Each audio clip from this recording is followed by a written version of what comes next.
welcome to the Kim Iverson Show. Thank you so much for joining us tonight. We do have some big news. The Biden administration announced they are halting funding for the Wuhan Institute of Virology, claiming the Chinese lab is, quote, not compliant with federal regulations and is not presently responsible. The notice from the Department of Health and Human Services cites 26 different concerning instances of basically non-compliance or information that they gathered, most of which name EcoHealth Alliance as part of the information they were gathering in order to make this decision. With us now is Dr. Andrew Huff. Andrew was the vice president of EcoHealth Alliance. He began working with the company in 2014 and ended his tenure in 2016. Andrew, welcome to the show. Thank you so much for being here. Kim, thank you so much for having me. Okay, so first of all, let's talk about this ban of funding. So they're saying we're no longer going to give any money to the Wuhan Institute of Virology. And then I want to go over some of the comments you made when the select subcommittee actually tweeted this out. And they said, breaking, HHS Gov moves to cut off U.S. taxpayer funds from the Wuhan Institute of Virology. Saying, quote, there is a risk that Wuhan Institute of Virology not only previously violated, but is currently violating and will continue to violate protocols of the NIH on biosafety. And then you tweeted and said, the ban is only for 10 years. Don't pretend like this is some big victory. The Wuhan Institute of Virology is not the only one to blame here. In fact, the Wuhan Institute of Virology is pretty far down in the hierarchy of responsibility. And the program managers at USAID and NIH, as well as the directors at those agencies, EcoHealth Alliance, UNC, and Columbia University, those entities transferred the biotechnology to the Wuhan Institute. The Wuhan Institute was incapable of making the agent without the technology transfer. So, wow, okay, let's break this down. Let's start off with why did they ban the money and your thoughts on this. You don't think that this is really... you think that this is what, like just posturing or making it look like they're doing something? Well, yeah, I think this is more theater from the Biden administration. I think the executive branch is actually working fairly close with Congress on this. They want to make it look like the Democrats and Republicans in the House are not working on this together with the executive branch, but they are. They want this to go away. This story has been a huge pain in their butt. Every time some news breaks with the story, they're trying to launch some new psyop. But the last time there was a big break in the story, there were the alien stories coming out, and also the object that was floating over from China. These have all been distractions because they want this story to end. Now, if you look at this ban that they've put into place, it's not really a ban. So first of all, it's a debarment for funds. And the legal process behind this is now that EcoHealth Alliance has the right or the ability to appeal this decision, this executive or administrative decision from Health and Human Services. So this ban might not even stick administratively. And if the ban does go into effect, it's only for 10 years. So this is just window dressing on the bigger problem here. And the funny thing is they target it at the Wuhan Institute of Virology. But if you look at all the different institutions involved with the gain of function research, we have EcoHealth Alliance, my former boss, Dr. Peter Daszak, the other scientists that work there. We have the University of North Carolina, which is Dr. Ralph Barrick. He's actually the master of gain of function research. That's the biotechnology that was transferred to the Chinese to make this possible. Also, Dr. Ian Lipkin at Columbia University, he's a master of virus isolation. So without his isolation work to isolate this virus, the Chinese would not have had this capability. And there's actually a number of other institutions that are involved. And in my opinion, it's pretty appalling that they're only going after the Wuhan Institute of Virology here, because this work is going to continue at other places. And in fact, it's happening and going on at a number of U.S. institutions and international institutions at this moment. How many other institutions do you think this is happening at? Give me a ballpark idea. Oh my God, in the U.S., probably 20 to 30 within the United States, and internationally, who knows? The interesting thing about this gain of function research, the regulation only pertains to institutions or organizations that receive federal funding. So if you're a Pfizer, you're a Moderna, you're a private institution, you're not regulated. So who knows what they're doing in their different laboratories? And if you might recall the different sort of gotcha journalism from James O'Keefe previously, where they had been admitting that they're doing this gain of function work, everyone was so shocked by that, but that's perfectly legal for them to be doing. It's not regulated. With major research institutions in the United States, there's 5 to 10 doing the specific type of gain of function work that's federally funded, and they probably have the right type of regulatory framework in place within their institutions to make sure that they're doing this in a safe manner. But that aside, we really need better policy and regulation at the federal level to enforce this because it's the wild, wild west. Yeah, sounds like it. I mean, yeah, I mean, you bring up really good points. Like if these private companies are able to do gain of function, that's even scarier than the government doing it.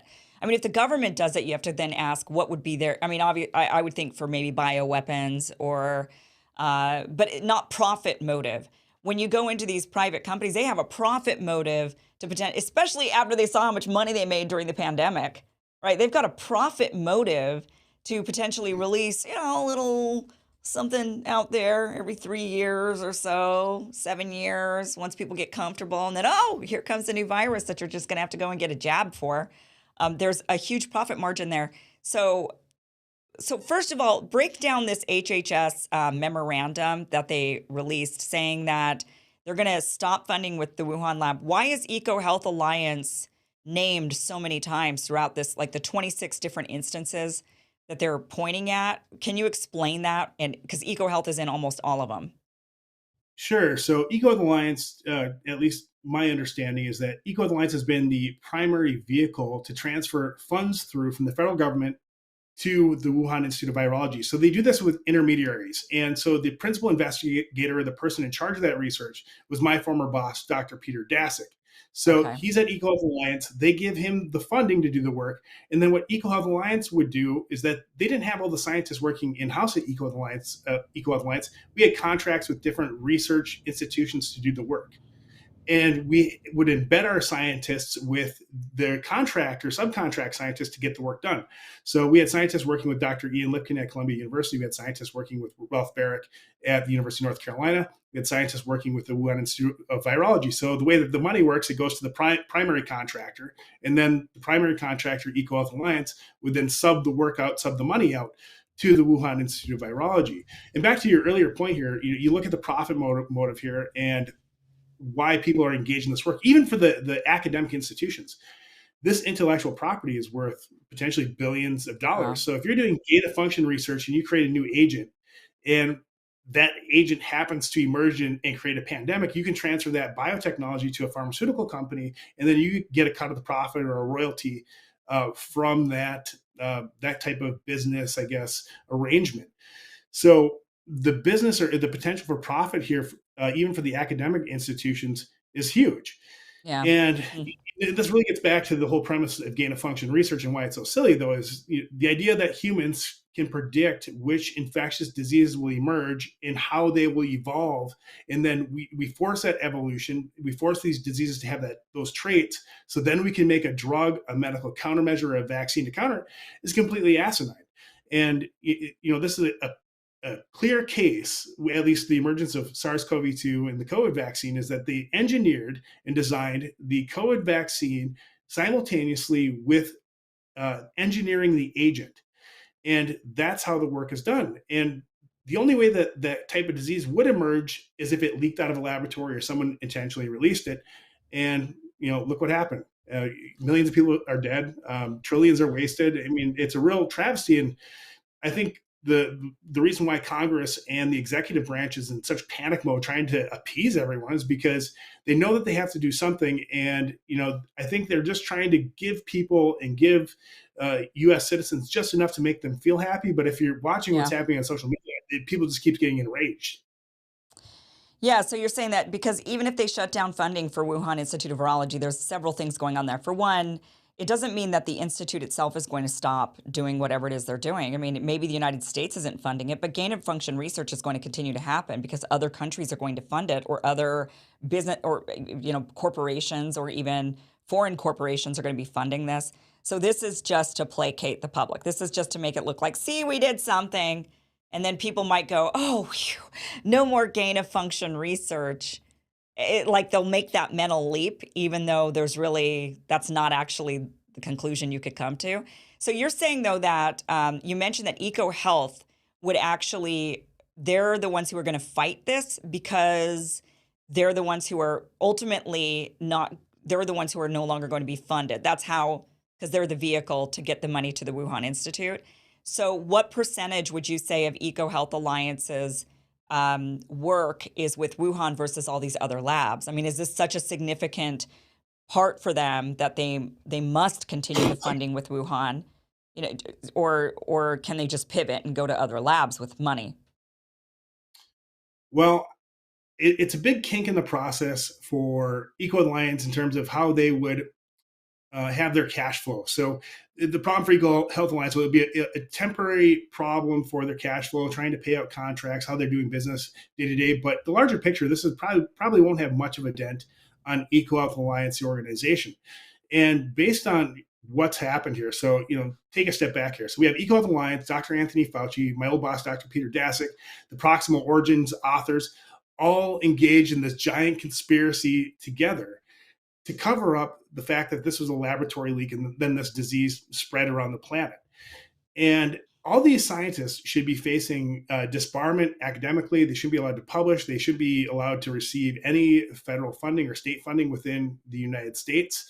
I mean, these people all committed fraud. And that's frankly, I mean, that'd be the least severe punishment that could be levied against these people or should be levied. I mean, ideally, these people should be facing criminal charges for what they did. Yeah. So I find this announcement interesting because this just comes days after Rand Paul actually recommended Fauci to the Department of Justice, saying that he lied under oath, that he perjured himself by claiming to Congress in his hearings that, oh, we didn't. This is not gain of function research. No gain of function research was done.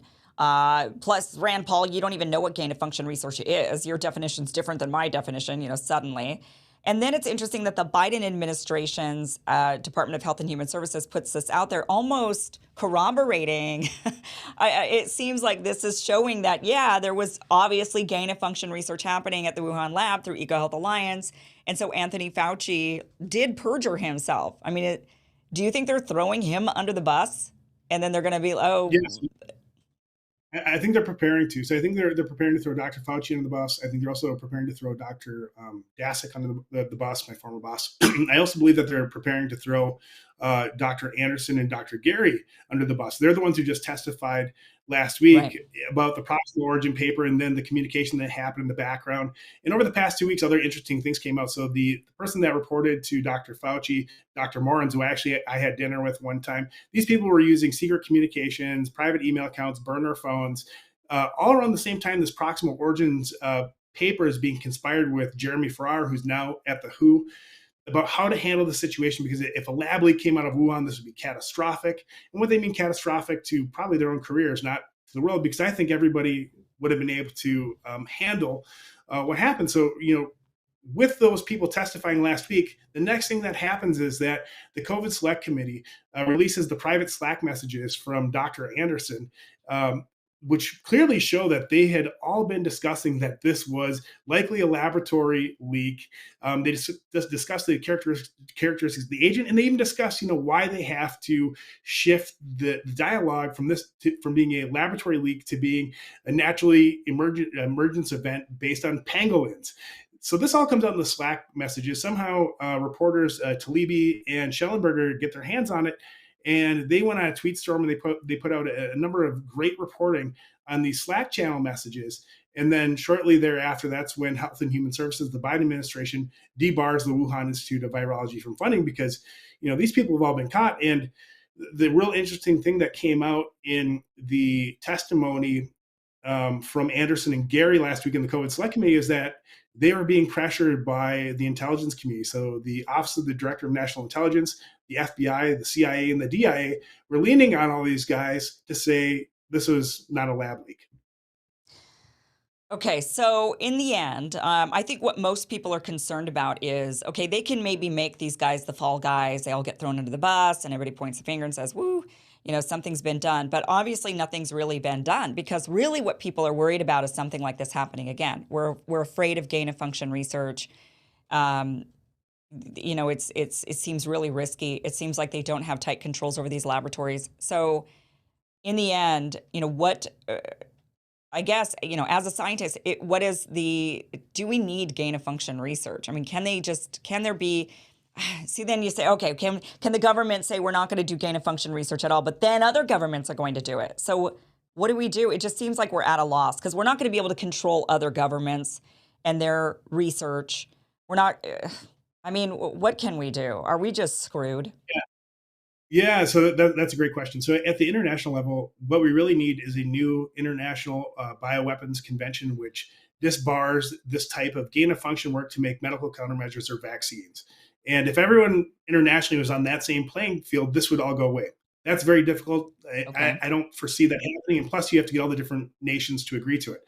Okay, well, now one step smaller, That's U.S. like asking government. So everybody to denuclearize, right? It's like, yeah, we're all going to denuclearize. Sure, sure. Nobody's doing yeah, it. yeah, exactly. Yeah.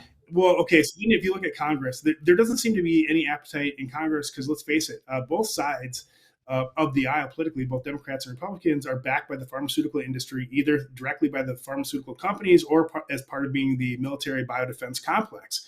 So if there's not the political appetite there, what's going to happen? Because it could very easily put some legislation into place to prevent this from happening.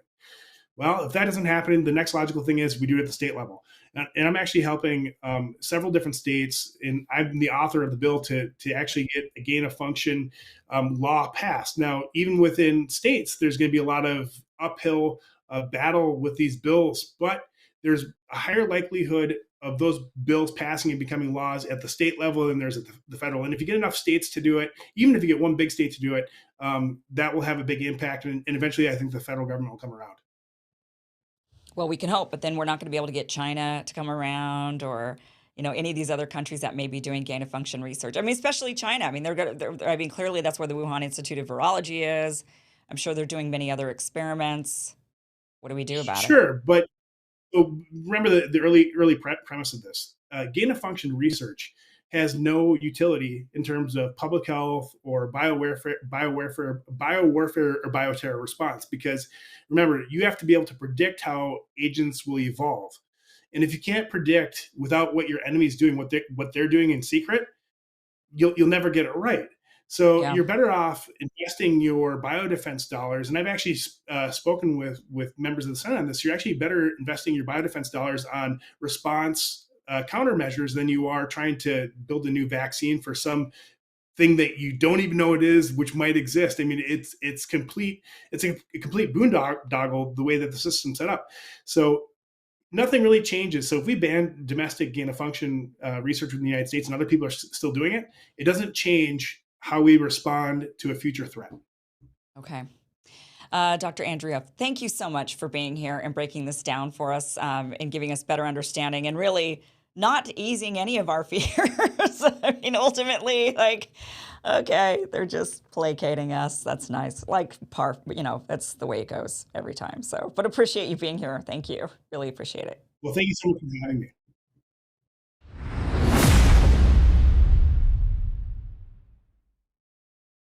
Okay, guys, I have to tell you about these awesome sheets that I've been using from Cozy Earth. Honestly, they are my favorite sheets. I really cannot sleep without them. They are cool to the touch. When you lay down, maybe you're feeling a little hot at night, especially in the summer. It's really hot right now.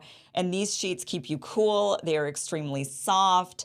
They are honestly the best sheets that I've ever put on my bed, and I'm not lying to you. When they sent me the sheets to try out so that I could tell you about them, I thought, oh, okay, how great could sheets be? But these honestly, genuinely are the best sheets that I've ever slept on. So it is just what it is. And if you can also get some of these great sheets at a 40% discount by using the promo code Iverson when you go to CozyEarth.com. You can simply swap out your current sheets for soft, breathable, temperature-regulating sheets from Cozy Earth. And if you don't agree that you're sleeping cooler and more comfortably this summer, if you're like, Kim, you're crazy, I don't know what you're talking about, they're actually going to refund you your purchase price plus the shipping, no questions asked. And you'll get 100 nights to try them out. But I'm telling you, you will not return them. These are really awesome sheets. So how can Cozy Earth make such a guarantee? Well, because their bedding is made from viscose from bamboo, so it traps less heat, enabling people to sleep cooler, more comfortably year-round. And again, for a limited time, you can save up to 40% on Cozy Earth. Just go to cozyearth.com and enter Iverson at checkout. 40%. That's a really good discount. They're not cheap. I'm not going to lie to you. These are expensive sheets.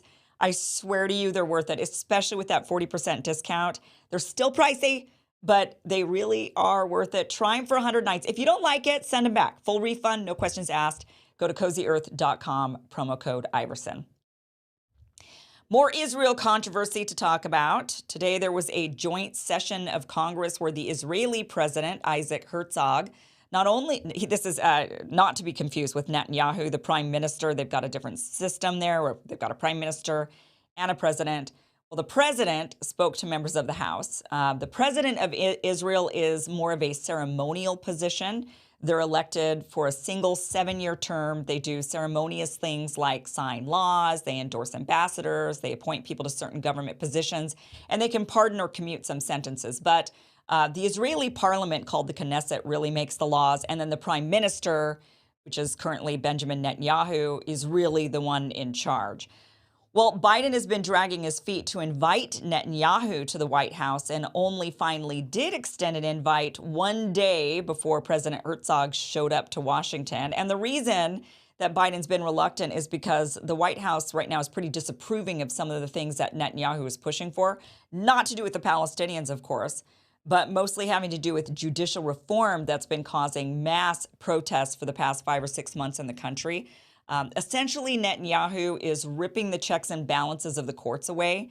He's looking to limit the Supreme Court's powers to rule against the legislative and executive branches, and he wants to remove the Supreme Court's authority to review the constitutionality of laws. So basically consolidating his power, and believe it or not, the White House is not thrilled with that. So rather than invite Netanyahu, the White House, of course, had to extend some sort of invitation to Israel. So they invited President Herzog, which you've probably never heard of him before. Not that meeting with Biden was all that exciting, because he appears to be falling asleep during his meeting. Watch this. And we brought Israelis and Palestinians together at a political level, and Akwa and Paul Schramm. And as I affirmed to Prime Minister. Oh, boy. All right. So Herzog, he's sitting there like, what do I do? He is a much less controversial figure than Netanyahu, mostly because he uses more diplomatic language when he's talking about settlements and Palestinians. He does claim to be against illegal settlements and claims that he wants fairness for the Palestinians. But at the end of the day, it's just lip service, because nothing ever changes for the Palestinians. They continue to be subject to extremely harsh living conditions, and their land in the West Bank continues to be encroached upon. And this is precisely why 9 members of the Democratic Party voted against a resolution that was put on the House floor yesterday, just before Herzog's speech this morning. Let's take a look at the resolution. So this resolution was put forward mostly by Republicans. It was like 43 Republicans or 42 Republicans and like 3 Democrats. It is titled, Expressing the Sense of Congress Supporting the State of Israel. It has 3 statements. Number 1, the State of Israel is not a racist or apartheid state. Number 2, Congress rejects all forms of anti-Semitism and xenophobia. And number 3, the United States will always be a staunch partner and supporter of Israel. Okay. The vote on this was 412. So mostly everybody voted in favor of this. 9 voted against it. The 9 who voted against this resolution were all Democrats. So Jamal Bowman, Cori Bush, Andre Carson, Summer Lee, AOC, Ilhan Omar, Ayanna Pressley, Delia Ramirez, and Rashida Tlaib. And they also boycotted the joint session of Congress where President Herzog spoke.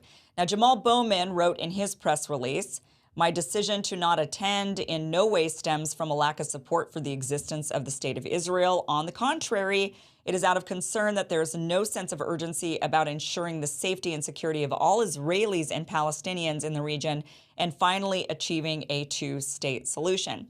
Cori Bush tweeted, "The Israeli government is responsible for an apartheid regime." Andre Carson tweeted, "Over a year later and still no insight or justice for Shireen. It is imperative that Congress have oversight on the killing of an American citizen and journalist killed abroad by a foreign government, especially one that receives $3.8 billion annually from American taxpayers. If you remember, there was an American Palestinian journalist who was shot and killed by the IDF last year.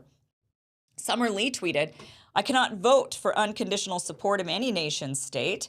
AOC said this to Fox News. Watch this. Will you attend his address tomorrow? I will not be attending. There's currently a crisis of democracy and apartheid. And I think that this is something that has been a consensus among human rights organizations.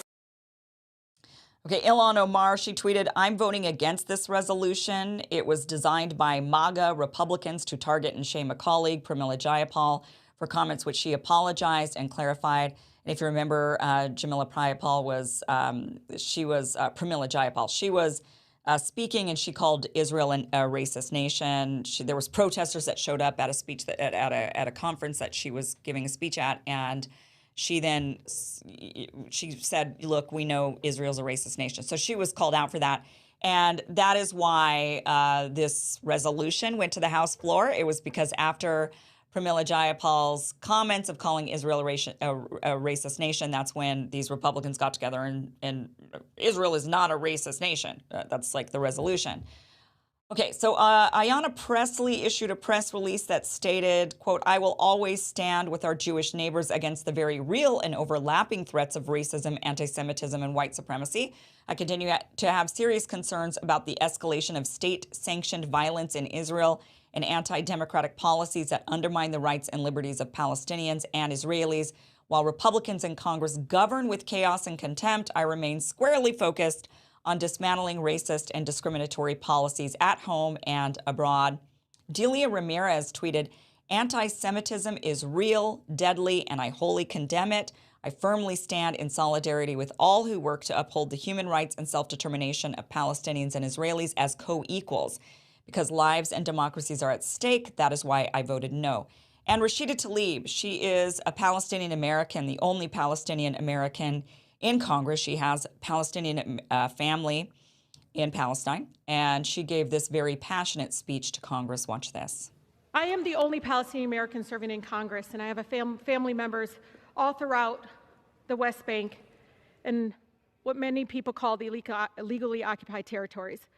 But we're here again, reaffirming Congress' support for apartheid, policing the words of women of color who dare to speak up about truths, about oppression, is just not what we should be doing here in Congress. And let's just get this record straight here. This is not something that's made up. The United Nations, Human Rights Watch, Amnesty International, Israel's own largest human rights organization, Beit Salem, all agree that Israel is an apartheid state. To assert otherwise, Mr. Speaker, in the face of this just body of evidence is an attempt to deny the reality and to normalize violence of apartheid. This week, we're going to hear consistently that people touting about like, oh, this is bipartisan support here. Well, don't forget, this body, this Congress, supported the South African apartheid regime, and it was bipartisan as well. But you don't have to take it from me to understand the racism of an apartheid government. Let's take a moment just to hear Israeli government's own politician in their own words. Direct quotes, not mine. Current Prime Minister Netanyahu, on his policies towards Palestinians, quote, "Beat them up, not once, but repeatedly. Beat them up until it's unbearable." And said that Israel must, quote, "crush Palestinian hopes for a fully sovereign state." One of the former defense ministers said Palestinians are, quote, "beasts, and they are not human." He's talking about people like my grandmother, Mr. Speaker. How about former Justice Minister who said they should go, as should the physical homes in which they raise the snakes. Otherwise, more little snakes will be raised there. How about another former defense minister said, quote, "Those who are against us, there's nothing to be done. We need to pick and axe them and cut off their heads." Another quote, "There is no such thing as Palestinian people." The gentlelady's time has expired. At its core. Mr. Speaker, Israel's own president, who's The gentlelady's time has expired. Does the gentleman from New York reserve or yield? I give the gentlelady 30 seconds. Israel's own president, Herzog, who's going to come before Congress tomorrow, has long advocated against interracial marriages. Did you all know that? Do you care? He said on a news segment, look it up, when he came to America, he said, quote, encountered something that I call an actual plague. I saw my friends' children married and coupled with non-Jewish partners. Israel is an apartheid state. The government is deeply problematic in the way that they are proceeding in the structure of oppression. This year, Mr. Speaker, just like I speak up against injustices here in America, this is about speaking up The gentleman's against time has expired. violence. This is a gentleman for New York. Congress must Yield stop or reserve? funding apartheid. So President Herzog, the Israeli president, did address some of these statements in his speech this morning. Here he is saying America is irreplaceable to Israel and Israel is irreplaceable to America. To us, it is clear that America is irreplaceable to Israel and Israel is irreplaceable to America.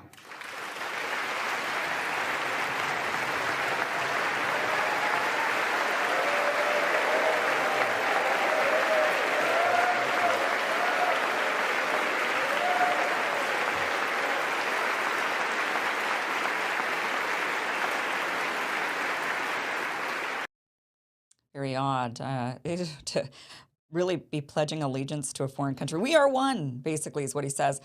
Here he is also addressing the criticism that these 9 members expressed. I'm not oblivious to criticism among friends, including some expressed by respected members of this House. I respect criticism, especially from friends, although one does not always have to accept it.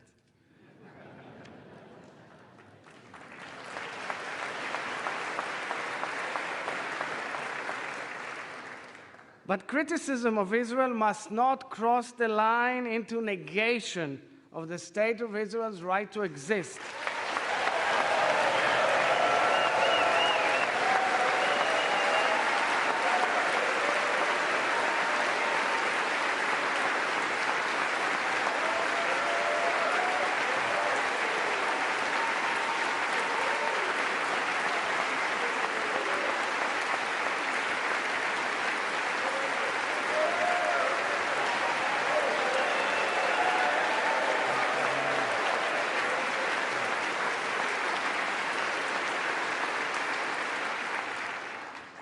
Questioning the Jewish people's right to self-determination is not legitimate diplomacy, it is anti-Semitism.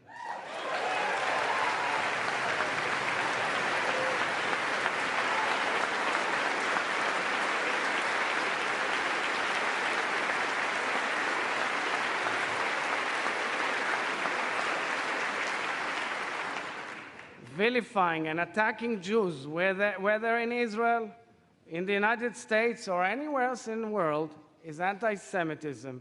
Anti-Semitism is a disgrace in every form, and I commend President Joe Biden for laying out the United States' first ever national strategy to combat anti-Semitism. So there you have it. Again, just going back to the resolution, just kind of to wrap this up a bit, but the resolution of saying that the state of Israel is not a racist or an apartheid state, I guess no one's saying that the Israeli people themselves are racist, but if you have a nation and the nation's expressed purpose is a home for a particular group of people, and that excludes others, like, oh, well, others can live here, but they're not first-class citizens, they're treated like second-class citizens, that is really kind of the definition of racism. It really is. And that is what people are pushing against, is saying, you know, no one's saying that Israel doesn't have the right to exist. They're simply saying that Palestinians have the right to exist as well. And when you say that questioning the right for Israelis to have self-determination is anti-Semitism, you could say the same thing about Palestinians. Questioning the right for Palestinians to have self-determination is also anti-Semitism. They're all Semitic people, Palestinians and Israelis. They're cousins. They come from the same people. In fact, many of the Palestinians are descendants. They were Jews that then converted in order to spare their lives. And many of the Jews that are in Israel never came from that region. None of their family members ever came from that region ever. The second part of the resolution, you know, the Congress rejects all forms of anti-Semitism and xenophobia. I think we can all agree on that one. It's the first point of this resolution and the last point that are odd. The first one being, saying the state of Israel is not a racist or an apartheid state. There's debate about that. I mean, there's debate. People debate that about the United States, about whether or not we're a racist nation, right? I mean, that you don't need a resolution for something that is an opinion that's debated. And the last point on here, that the United States this is one I have a real problem with. The United States will always be a staunch partner and supporter of Israel. Really? Why are we pledging allegiance to another country? We should never be doing that. I don't care what the country is. I mean, the only other country I could see them writing a resolution like this for right now is Ukraine. I mean, imagine that. Oh, we will always be a staunch supporter. No, what if they screw up? What if they're terrible? You can't say that about any other country. You don't ever have to be a staunch supporter of any other nation, pledging allegiance to another nation. This is just a very odd thing. It's just very odd that our government takes such a strong stance with another country as if they're part of us, like a state. I mean, at this point, we might as well just bring them into the union. It's just a very odd thing. So just wanted to showcase what was going on here. I do believe that, I've been to the West Bank. I've traveled around. I've had dinner with Palestinian people and spent time with the Palestinians, and they are wonderful, wonderful people who are absolutely being oppressed by the state of Israel. The government of Israel is making their lives miserable with the expressed intent to push them out so that they can take over the land. That is exactly what they're wanting to do. It's not about, our safety or our right to exist. It's about their right no longer to take over that land. The Palestinians have been there for thousands of years. They want them gone, and they're trying to push them off that land. And that is really obvious, except we have been propagandized in this country to believe otherwise. And if you say anything other than that, then you are anti-Semitic, and that is just not true. Many of us are just speaking the truth. We're calling it like it is, and that's that. All right, guys. Let me tell you about Field of Greens, one of my favorite products. You guys know that I love this stuff. And if you use the promo code Kim, you're going to get 15% off your first order of any of the products there at the Field of Greens website. Now, this is a fine powder that is made from dehydrated whole fruits and vegetables that are carefully selected to give you the most nutrients in your diet possible. So don't worry about eating all your fruits and vegetables. I got to get all the colors in. I got to get all the nutrients, like whatever. You're not going to do it. So just drink this stuff and you will get all of the nutrients you need from all of your fruits and vegetables. You're going to feel more energetic. You're going to sleep better. You're going to lose weight because you're not craving junk. You're going to have healthier skin and hair. You're going to look years younger. Just guess my age. It's because I've been drinking Field of Greens. No, really though, I love this stuff. I really like the lemon lime flavor. It actually tastes good. A lot of people think green drinks, bleh. This one does actually taste good. It is pleasant to drink. It's not something I choke down. I actually like it. So go to fieldofgreens.com. You will get 15% off your order when you use that promo code Kim.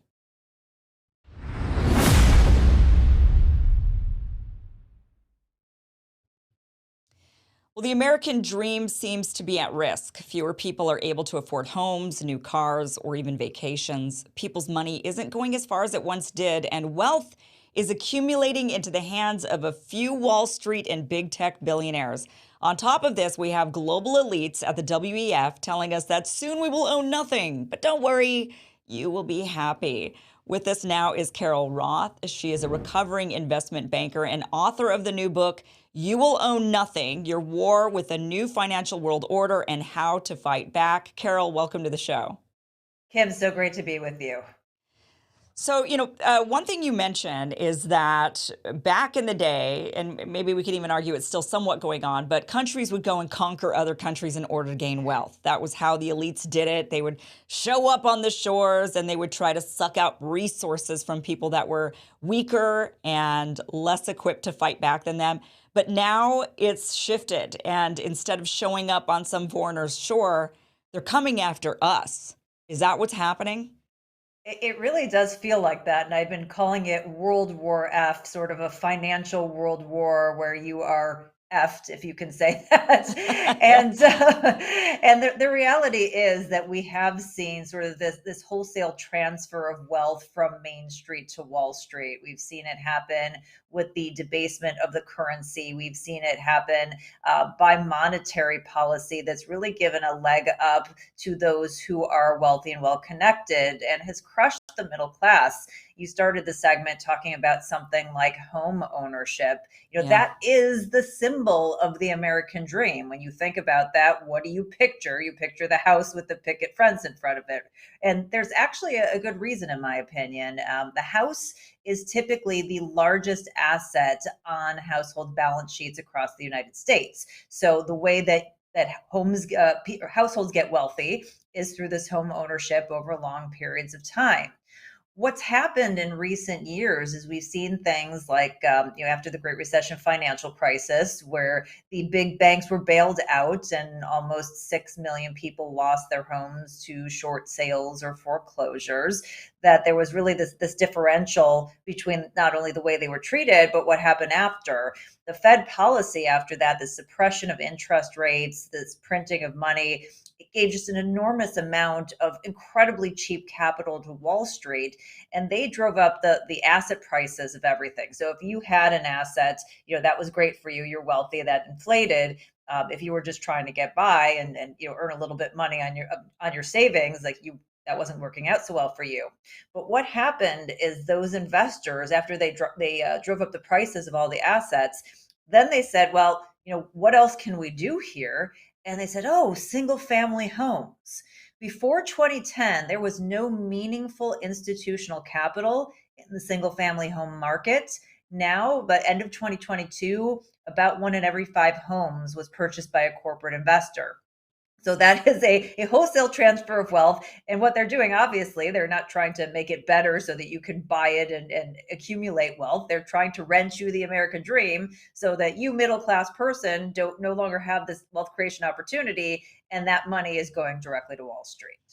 Yeah, and it used to be even just in my dad's generation. That's just one generation ago, where people would buy homes at 21 years old. Now if a 21-year-old bought a house today, it's like, wow, that's really impressive. And unless you're living in a part of the country where there's just few areas of the country where you might be able to do that. But otherwise, it is just completely unaffordable, especially the larger the city you get into. It's just, it seems to be really impossible. What do you think the solution? Let's start with the housing issue. What do you think the solution is to that? Because you're right, that is the greatest asset. That's the greatest symbol of the American dream, is that home ownership. Fewer people are wanting to do it. They're seeing that it's unaffordable. Either the mortgage itself is too high, the interest rates are going up. Now we're seeing, like in Florida, insurance companies bailing out of the state, making home ownership unaffordable because they can't afford to, lose their investment to a hurricane. So what do you think the solution is to that? So I think there's two pieces of it. So let's talk about the home affordability part, and then let's also talk about young people and their ability to purchase a home, because there's sort of two different sets of solutions. On the home affordability front, we need to have more supply in the market. And the reality is that regulation at the state and local level, as well as some of the federal regulations that add about almost $100,000 to the average price of a new home, need to be restructured. I mean, not to say we should have no regulations, because obviously, you want your electrical work to not create fires in homes. That's a good thing. But we don't need $100,000 worth of those regulations. I'm pretty sure we could pare that back, especially since they've grown very substantially over just the past few years. So we need to get more home supply into the market. We need some of these NIMBY laws and the zoning laws to go away.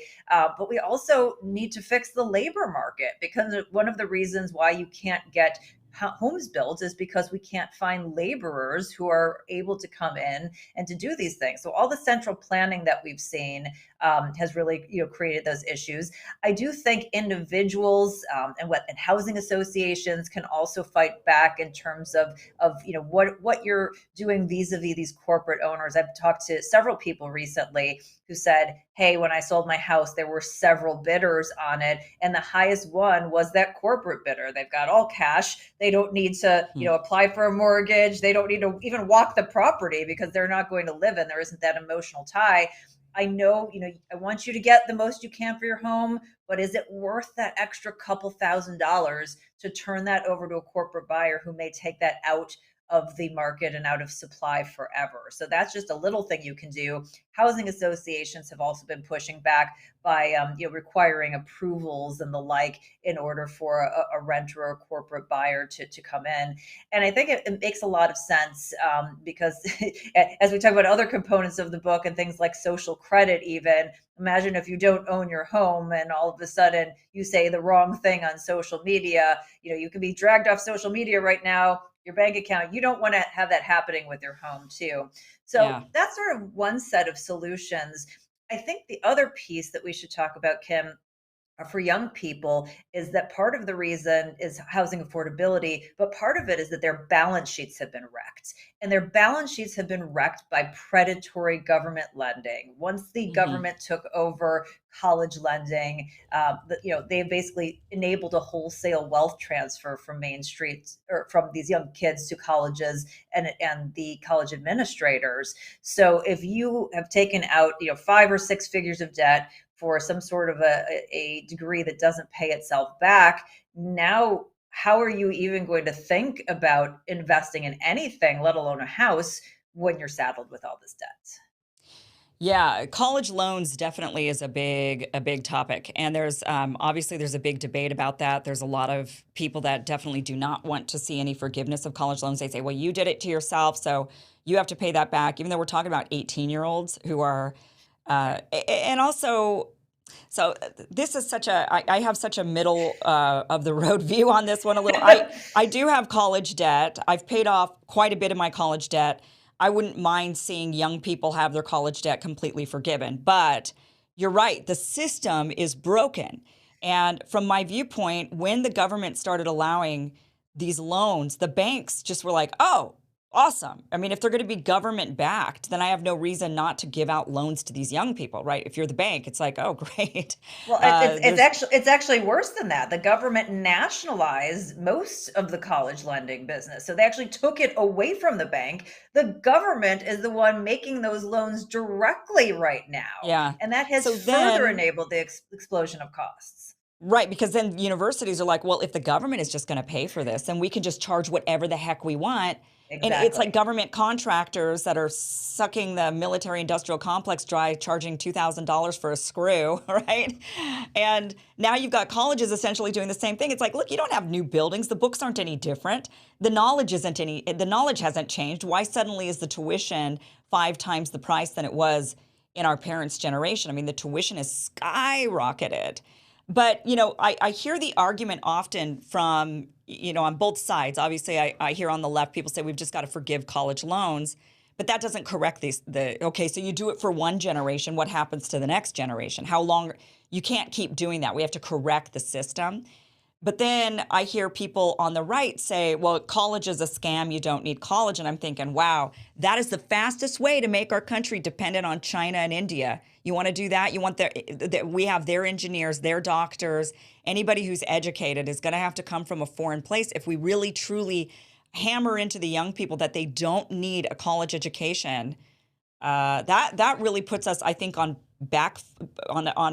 not on good footing as a country in trying to compete against other nations. I don't think it's a good idea to minimize education. So education should be something we promote, something that we want everybody to have, but it should be at a much, much lower cost. But those college loans are just saddling students. So what would you say is the young people, and then they can't get houses because they're $2,000 a month in college loan debt. Right. What do you think is the solution? I'm curious what your solution is to that one. Yeah, so I think we have to get the government out of student lending. I mean, like you said, the cost of college has exploded 5 and 8 times, and I slightly dyslexic, so I always mix up which one is which, but times GDP and wages. So it's grown like exponentially faster than both of those. And so, what we need to do is we need to get them out of college lending. We need to have an underwriting process, just like you have for any other type of loan. So if you're going in and you're going to be an engineer and you're an A student and you have really big prospects, that's a higher value accreditation than if you're doing underwater basket weaving or whatever it is. And that should be priced appropriately along with their risk, as well as bringing back then the ability to have bankruptcy. That should be part of the process, just like it is for any other loan. And then have colleges have some skin in the game, because if they're on the hook for this money as well, then they're not necessarily going to be doing the same kinds of expansion that they would be doing with the case of free money. Like you said, if we just forgive the money, if we say that's fine, I mean, that's just says to the colleges, oh, great, the government's just going to forgive it anyway. Right. That's Right. fantastic. And people who are already wealthy, I'm hearing this already, people who are super wealthy are taking out the loans going, well, just on the chance that it could be forgiven, like, why Yeah. wouldn't I? I'll either pay it off if they don't do it, but if they do, like, why wouldn't I want to take advantage of that? It's a sick moral hazard here. The only problem is, and so this is where the conversation gets nuanced and there's all these problems, is that if we say, okay, we're not going to have any more government-backed loans, then you really, truly siphon all the wealth to the top, just to those rich people who can afford it. Because one of the reasons why we have college loans, why the government offered it, was so that college could become affordable to more than just the elites in society, right? So that How did that poor work out, people. Kim? Well, but I mean, but actually, but in some ways it's worked out quite well, because you do have quite a few poor people and quite a few people in the lower middle class who are now able to get educated and raise up to another class level. So they're able to do that. Sure. But, you But know, they I should be able- understand that there's, Yeah, they should be able Go to do ahead. that through an underwriting process. The ones with merit, the ones who have good grades, who are pursuing good education, should still be able to get a loan. It should just be properly underwritten. And if it's properly underwritten, the overall cost of their degree should be, come down, and it should be commensurate with the value of that degree. So all of those things should align. I mean, I'm somebody who went to school. I'm a bit older than you, I think, and I came out in 1995 with $40,000 in college debt, which is Right. the kind of median amount that most people have today. And I paid that off in a year and a half, because even though neither of my parents went to college and we couldn't afford it, it made sense because I was going into investment banking and getting a finance degree from a top tier institution. If I was going into, some sort of general studies at a mediocre school and had mediocre grades, then that loan amount should be right sized to that. And so if there was a free market approach to this, that's what would happen, instead of basically the government saying, we will give this carte blanche to anyone. It doesn't matter. We're going to take, there's going to be no differential here, and not saying to the colleges, why are you charging the same thing for that engineering degree as for one that, they're going to come out of college and make $50,000 a year. Well, yeah, I mean, I understand your point, and I understand the free market. I'm not a free market person when it comes to college, because I do believe that education is valuable and that we shouldn't just make it about making money. It's not about go get an education just so that you can make a bunch of cash. It should be, we want to be an educated society, because otherwise, I'm telling you, China's coming for you. You will lose. I'm half Asian. I'm telling you right now. We will not win this. The Asian viewpoint on education is very different than America's view on education. And because of that, we are in a losing position. And I cannot stress that enough to those that want to point at China as they're bad China, terrible, we got to watch out for China. Yes, you do. But dumbing down society is definitely not the way to do it when they are educating their society. To me, there's just value in education. There's value in allowing a young person the opportunity, even if they didn't do well in high school, they go off to college. We shouldn't say, well, because you didn't, pass your tests when you're 16 years old. What if you're a late bloomer? You should still be able to have those types of opportunities. But I would say that there's a difference between education and accreditation, and college has become about accreditation. So if you want to change it to be about education, the entire system, that's a non-financial discussion. And college is valuable, but it's not valuable at any price. And that's part of what we need to figure out here, that you can go and educate yourself for free, right? You can go on and get MIT's entire coursework on YouTube right now for free. So you can spend the time educating yourself and learning, but that's different than the accreditation function. Right. So if you're going to take on some sort of debt that's 10 times what it is that you're going to make when you get out of school, you will absolutely never pay that back. Yeah. I just worry that our society, with this whole, you will own nothing and you'll be happy, and, and them just really, truly shifting the wealth. I do think that I think there is unfortunately a lot of ideas that are playing into that without people realizing they're playing into that. And one of Yeah. those is, in my mind, telling people like poo-pooing education. I think that when people on the right, especially on the right, tend to say you don't need college because you can just go and get it off YouTube or something. This is the fastest way to siphon the wealth away from the people into the upper echelons of society. Because if only the upper echelons of society can afford to be educated, can afford to become the engineers, can afford to become the lawyers and the doctors, then the vast majority of people are screwed, and that's like all the wealth goes to the top, and then No, truly people will have to own. Yeah, we're on the same page. I think that there's some nuance getting lost in translation here. We don't want just the wealthiest to go to school. We want it to be available to everyone. That's the whole point Right. of keeping that American dream. But it should be via an underwriting process that makes the college itself affordable and not create this outside, because what's happening now Right. is we're having this transfer of wealth from the young people to the colleges because the government has disrupted the market and created a scenario where it's just any price goes and it doesn't matter. So I think Or we're on maybe the the same page there. government, do you think they could be part of the solution to some of these things? Like, do you think that having free college, or state-sponsored college, I mean, nothing's free, I get it, taxpayers are subsidizing it, but do you think that taxpayer-subsidized university would be maybe, No, a solution? not in this country. I mean, we've never seen an area where the government has gotten involved and things have gotten better. I think that we want to get them as far out of the system as possible, and we want to help to bring the price down and not have this subsidization. Because the more that you have government and free, the more the institutions take advantage of that. And while it sounds really nice in theory, there's just too much moral hazard in the system. The people who are making the decisions don't bear any risk on the outcomes. It's too easy for them to transfer money to friends and cronies. And that's where we get the system that we have today, where you get college that is growing faster than wages or inflation or GDP, because it's just a wholesale transfer with the Yeah. government in the middle of it. Out of curiosity, do you think that idea that government should be out of it and it shouldn't be free, does that go all the way to kindergarten? I mean, should kindergartners have, I'm just really genuinely curious, like at what point Yeah, I does mean, that idea stop? so there's a sort of an ideology and a reality. I think in reality, we've sort of committed to that, but I do believe in school choice. So I think that I'm fine with some level of subsidizing education because, as you said, education makes sense for the populace. But the idea that you have to go to the school because that's where you bought your house and you're sort of stuck with that. That's again the issues in terms of the disparity amongst different demographic groups and whatnot really start at a much younger age. By the time you get to college, it's you may be a late bloomer, but in many cases it's late to catch up in the game. We Right. want to make sure that everybody has that same opportunity for education, and if you live in a poor neighborhood that has a poor school, you should have the option to go somewhere else.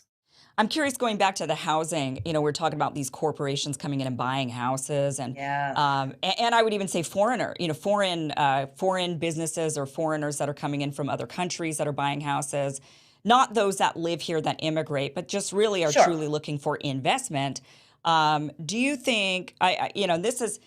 I do think the government maybe should actually step in and say you're not allowed. Like we should have, and Ron DeSantis is doing this in Florida. Interestingly, he's putting in some citizenship parameters with home buying. Wanting to put in some blocks on certain foreigners. I think it should be all foreigners, not just certain ones. If you're going to go down that road, otherwise it's racist. I do think then it's like targeting and bigoted a bit. But so it's got to be Sure. blanket. So do you think that the government, maybe there is a place for government to say, we've got to protect the middle class, the home buyers, and we can't allow corporations and foreigners coming in and buying up all of the homes?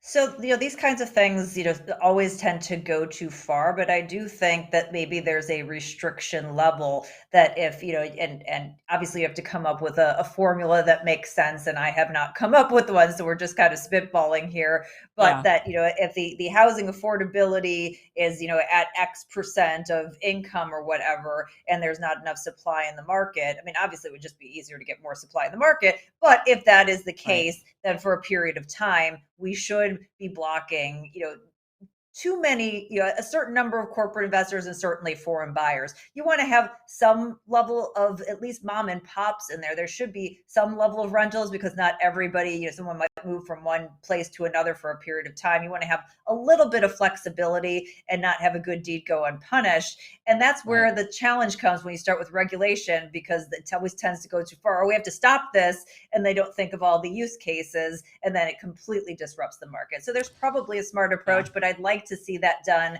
more at the housing association level or on an individual level. I think that probably deals with it a little bit more slickly. But from a foreign standpoint, that might be a really good place to start.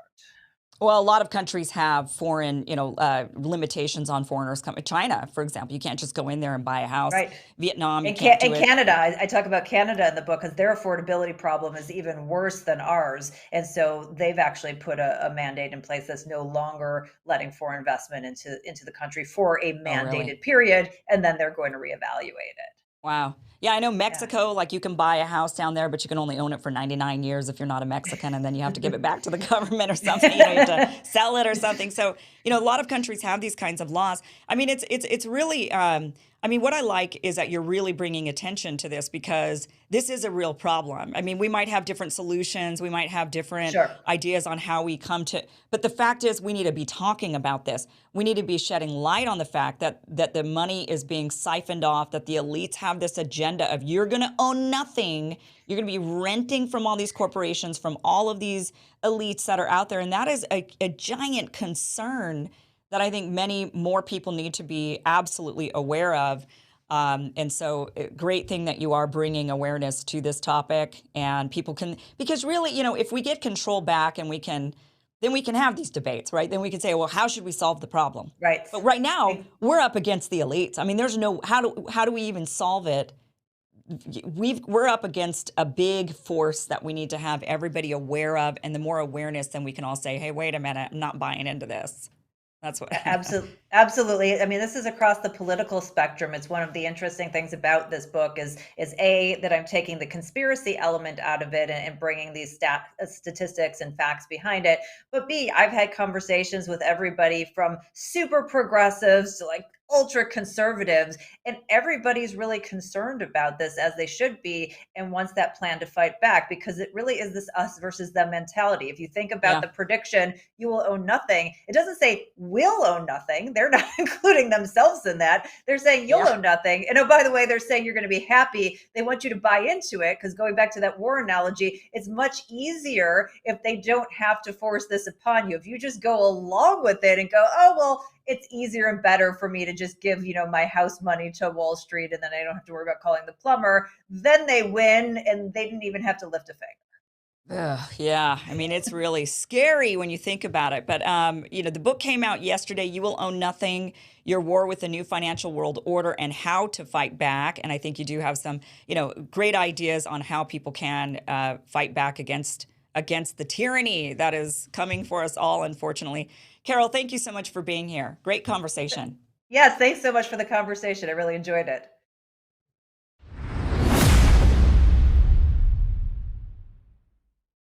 Well, that was a great conversation with Carol Roth. Really appreciate it. I know I get heated about that, about the education debate, but that is because, look, we are dumbing down our society. This is like a big, it's a point of contention for me with a lot of people, mostly on the right, about this, because I keep hearing people say we don't need education. Now, Carol wasn't saying that by any means, but I hear this a lot where you don't need college, it costs too much money, it's riddling you in debt, and that's true.